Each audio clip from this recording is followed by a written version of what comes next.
ಬಟಾಣಿ ಹಣ್ಣಾಗಿದ ತಕ್ಷಣ ನಾವು ಸಮಾನವಾಗಿ ಹಂಚ್ಕೋಬೇಕು. ನಾನ್ ಯಾಕಿಂಗ್ ಮಾಡಬಾರ್ದು? ನಾನ್ ಹೋಗಿ ಸ್ವಲ್ಪ ಹಸಿ ಬಟಾಣಿನ ತಗೊಂಬಂದ್ ಇಟ್ಕೊಬಿಡ್ತೀನಿ. ಹಂಗಂತ ಯೋಚನೆ ಮಾಡಿ ಅದು ಹೋಗುತ್ತೆ. ಮತ್ತೆ ರಾತ್ರಿ ಎಲ್ಲ ಹಸಿ ಬಟಾಣಿನ ತಗೊಂಬಂದು ಗೂಡಲ್ಲಿ ಇಟ್ಕೊಂಡ್ಬಿಡುತ್ತೆ. ರಾತ್ರಿ ಎಲ್ಲ ಅದಕ್ಕೆ ಅದೇ ಕೆಲ್ಸ. ಹಂಗೆ ಅದು ಆ ಬಟಾಣಿ ಎಲ್ಲ ಹೊಟ್ಟೆಗೂಡಿಸಿ ಇಟ್ಕೊಳ್ಳುತ್ತೆ. ಮಾರನೇ ದಿನ ಬೆಳಗ್ಗೆ ನಮ್ಮ ತೋಟದಲ್ಲಿ ಬೆಳೆದಿರುವ ಬಟಾಣಿನ ಯಾರೋ ತಗೊಂಡ್ ಹೋಗ್ಬಿಟ್ಟಿದ್ದಾರೆ ಅಂತ ಅನ್ಸುತ್ತೆ. ಸಹೋದರಿ ಯಾರೋ ಬೇಕಂತ ಮಾಡಿದ್ದಾರೆ. ಸರಿ ಬಿಡು, ನೀನ್ ಚಿಂತೆ ಮಾಡ್ಬೇಡ, ಇರೋದೇ ನಮಗೆ ಸಾಕು. ಸ್ವಲ್ಪ ದಿನ ಆದ್ಮೇಲೆ 2 ಪಕ್ಷಿಗಳು ತೋಟಕ್ಕೆ ಬರುತ್ತೆ.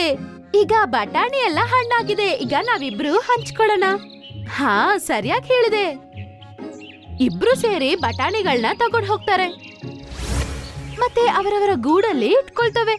ಜಿಲ್ಮಿಲ್ ಅದರ ತೋಟಕ್ಕೆ ಬಂದು ಹೀಗೆ ಯೋಚನೆ ಮಾಡುತ್ತೆ, ನಾವು ಎಷ್ಟು ಕಷ್ಟಪಟ್ಟು ಬಟಾಣಿ ಬೆಳೆಸಿದ್ವಿ, ಯಾರೋ ಬಂದು ಕಳ್ತನ ಮಾಡ್ಬಿಟ್ರು.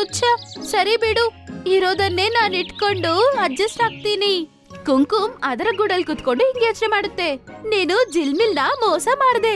ನನ್ನ ಹತ್ರ ಎಲ್ಲರಿಗಿಂತ ಜಾಸ್ತಿ ಬಟಾಣಿ ಇದೆ, ಒಂದ್ ಸಾಲೆಲ್ಲ ಕುತ್ಕೊಂಡು ಚೆನ್ನಾಗಿ ತಿನ್ಬೋದು. ಹಂಗಂತ ಯೋಚನೆ ಮಾಡಿ ಮಲ್ಕೊಳ್ಳುತ್ತೆ.